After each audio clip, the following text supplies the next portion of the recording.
শুনছো? আর কোনো শুকনো জায়গা নেই ঘরে, সব দিকেই পানি। বাটিগুলো সব ভরে গেল।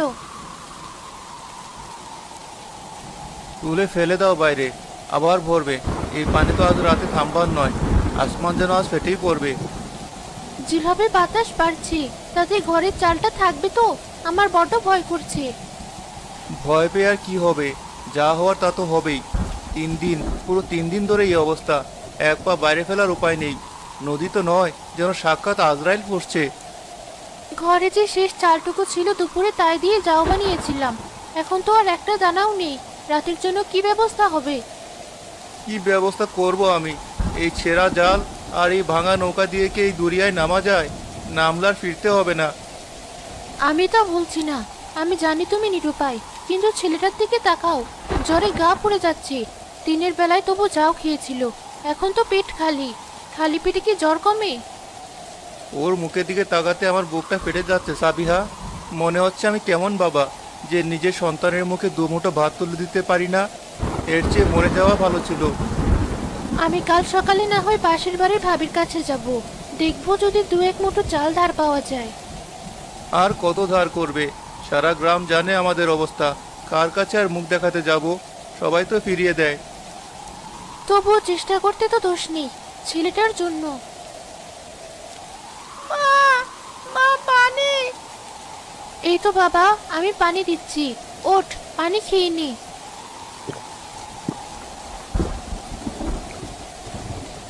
আজ রাতে আর কিছু হবে না।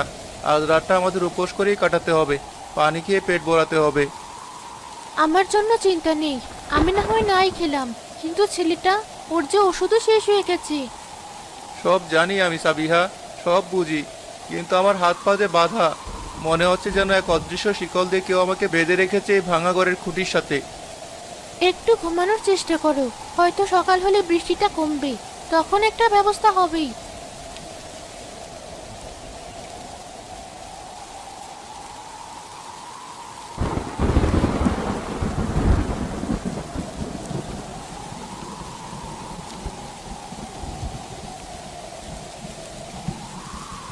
মা, ও মা, ভাত!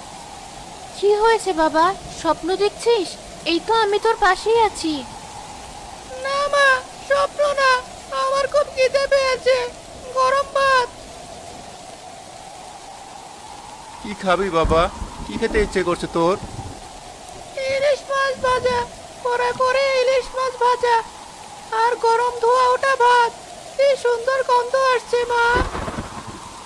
ওই গন্ধ পেলি বাবা? এখন তো রান্না হয়নি কিছু। তুই ঘুমো, কাল সকালে আমি তোকে।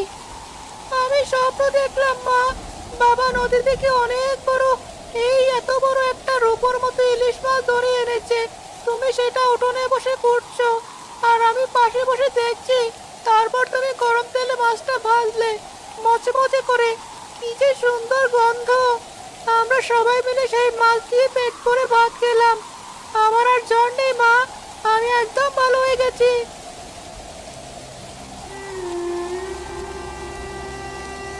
সাবিহা, আমি আর এক মুহূর্ত এখানে বসে থাকতে পারবো না। কি বলছো তুমি? কোথায় যাবে এই দুর্যোগে? যেখানে আমার রিজিক লেখা আছে নদীতে।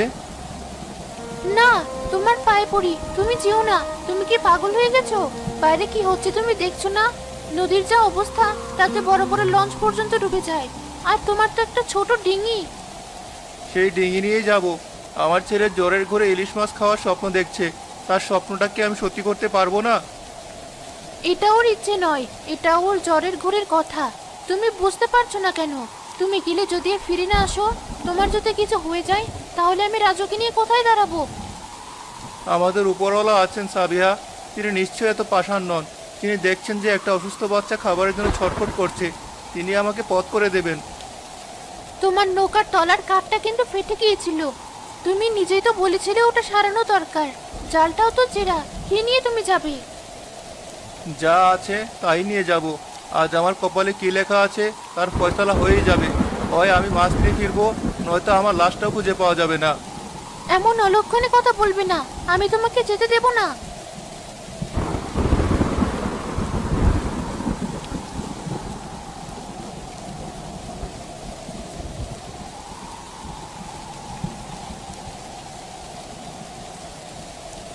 ভয় পাবি না শরীফ, খবরদার ভয় পাবি না। তোর ছেলে তোর জন্য অপেক্ষা করছে, ওর মুখটা মনে কর, ওই ইলিশ মাছ খাওয়ার আবদারটা মনে কর। হে আল্লাহ, তুমি তো সব দেখছো, তুমি তো মনের কথাও জানো। আমার সন্তানের মুখের দিকে চেয়ে আজ আমার সহায় হও। আমি আর কিছু চাই না, শুধু একটা বার, শুধু একটা মাছ আমার জালে দাও।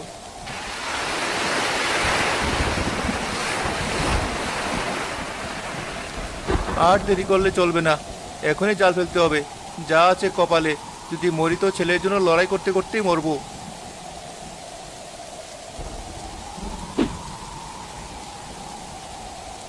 কি হলো, কিছুই কি নেই? এই তুফানে কি সব মাছ পাতালে গিয়ে লুকিয়ে আছে, নাকি আমার ভাগ্যটা এমন পোড়া যে এই দুর্যোগে আমার জালে কিছুই জুটবে না? আর বেশিক্ষণ থাকা যাবে না, নৌকাটা ভেঙে টুকরো হয়ে যাবে। হঠাৎ করে জালের দড়িতে এমন প্রচণ্ড টান পড়ে যে শরীফ প্রায় নৌকা থেকে ছিটকে পড়ে যেতে ধরে। দড়িটা তার হাতে গভীর দাগ বসিয়ে দেয়। এ কি, এ তো মাছের টান নয়, এত শক্তি কিসের? কুমির নাকি, নাকি কোনো রাক্ষসের বোয়াল? যাই হোক, আমি একে ছাড়ছি না। শরীফ তার সব শক্তি দিয়ে জাল টানতে শুরু করে, তার হাতের পেশি ছিঁড়ে যাওয়ার জোগাড়। ওঠ, ওঠ বলছি, তোকে আজ উঠতেই হবে। তুই আমার ছেলের স্বপ্ন, তুই আমার শেষ ভরসা, আমি তোকে ছাড়বো না।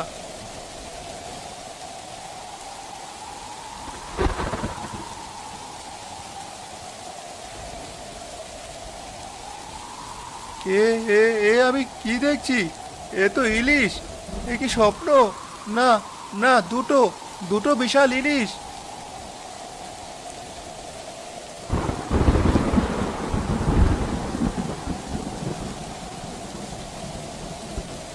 মালিক, তুমি আমার ডাক শুনেছো। আমার ছেলের স্বপ্ন, আমার ছেলের স্বপ্ন এবার সত্যি হবে। আমি পেরেছি, আমি পেরেছি।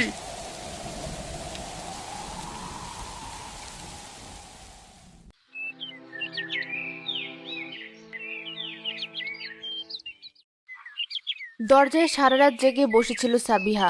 ভোরের আলো ফুটতে এসে দূর থেকে শরীফকে ফিরতে দেখে ছুটে যায়। এগুলো কি সত্যি মাছ, নাকি নদীর কোনো পরী? আমি তো জীবনেও এত বড় মাছ দেখিনি। এ হলো ঝড়ের রাতের উপহার সাবিহা, তোমার স্বামীর ধরে আনা মাছ। বাবা, বাবা, তুমি এসেছো? ইলিশ মাছ, কি বড়! আমি তো এই মাছটাই স্বপ্নে দেখেছিলাম, ঠিক এরকম মাছ। হ্যাঁ বাবা, তোর স্বপ্ন সত্যি হয়েছে। তোর বাবা তোর জন্য মাছ নিয়ে এসেছে। আজ তোকে পেট ভরে ইলিশ মাছ ভাজা খাওয়াবো। তুমি কিভাবে পারলে এই দুর্যোগের রাতে? কিভাবে? আমার তো বিশ্বাসই হচ্ছে না। বিশ্বাস করতে হবে সাবিহা, উপরওয়ালা যখন দেন তখন এভাবেই দেন। কিন্তু শোনো, এখন আর আবেগে বেশি গেলে চলবে না। এখন আমাদের মাথা ঠান্ডা রাখতে হবে। মাথা ঠান্ডা রাখতে হবে মানে? কি বলছো তুমি? এই মাছ দুটো আমাদের ভাগ্য বদলানোর জন্য এসেছে। আমি এই দুটোকে বড় আড়তে বিক্রি করতে নিয়ে যাব। তাহলে আমরা খাবো না? এই বিশাল মাছ দুটো বিক্রি করলে আমরা অনেক টাকা পাবো। আমাদের আর কোনোদিন ভাতের অভাব হবে না। রাজুর চিকিৎসা করাতে পারবো। এই ভাঙা ঘরে চালে টিন লাগাতে পারবো। একটা নতুন নৌকা, নতুন জাল কিনতে পারবো। বলো, কোনটা বেশি দরকারি? একবেলা সবাই মিলে মাছ খাওয়া, নাকি অভাব দূর করা? তুমি ঠিকই বলেছো। আমি আবেগে সব ভুলে গিয়েছিলাম। লোভ করলে আমাদের চলবে না। এই উপহার আমাদের সাবধানে ব্যবহার করতে হবে।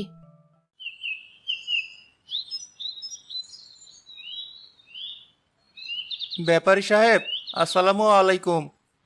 ওয়ালাইকুম আসসালাম। কে, কি চাস?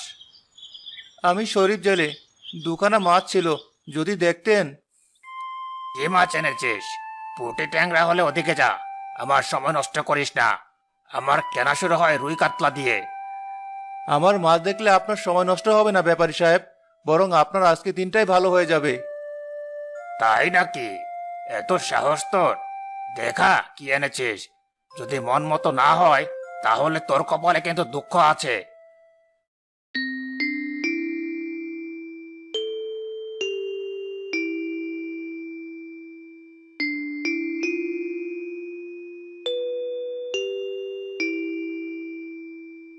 আরে বাস, শরীফ ভাই, এ কি কাণ্ড করেছো তুমি? এ তো মাছ না, এ তো নদীর রাজা রানী। কোথেকে পেলে এসব? ওজন কত হবে? এক একটার ওজন তো 5.5 কেজির কম হবে না। চোখ জুড়িয়ে গেল। চুপ! সবাই চুপ, কোনো কথা হবে না। শরীফ, তুই তো জেলে নস, তুই তো একটা জাদুঘর। তুই এমন জিনিস পেলি কোথায়? আর এই ঝড় তুফানের রাতে তুই কি সত্যি নদীতে নেমেছিলি? পেটের দায়ে নামতে হয়েছিল ব্যাপারী সাহেব। এখন আপনার দামটা বলুন। দাম? আরে, এই জিনিসের কি দাম হয়? এত অমূল্য।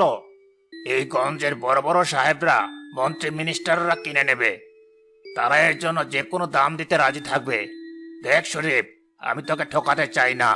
তোর এই সাহসের একটা দাম আছে। দুটো মাছের জন্য আমি তোকে 20,000 টাকা দেব। 20,000? একটা জেলের 1 বছরের রোজগার।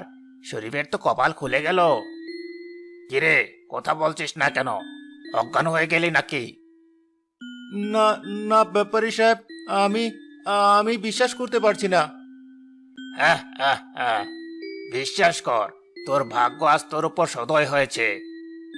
এই, ক্যাশ বাক্স থেকে 20,000 টাকা বের করে শরীফকে দে।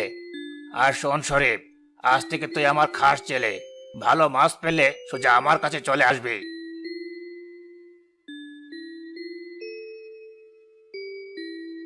ধন্যবাদ ব্যাপারী সাহেব, আমি এখন আসি। শরীফ টাকাগুলো গামছায় শক্ত করে বেঁধে ভিড় ঠেলে বেরিয়ে আসে।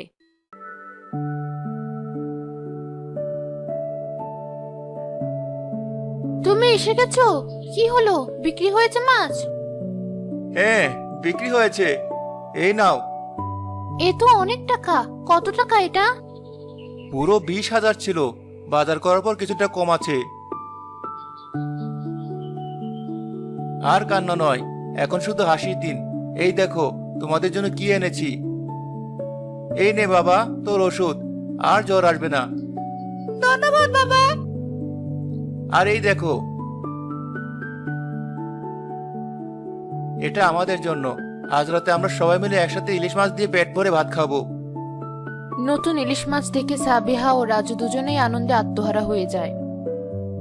কালে আমি ঘরের চাল ছাড়ানোর জন্য লোক ডাকবো, একটা নতুন নৌকা আর বড় জালের অর্ডারও দিয়ে আসবো। এক টাকাও আমরা নষ্ট করব না।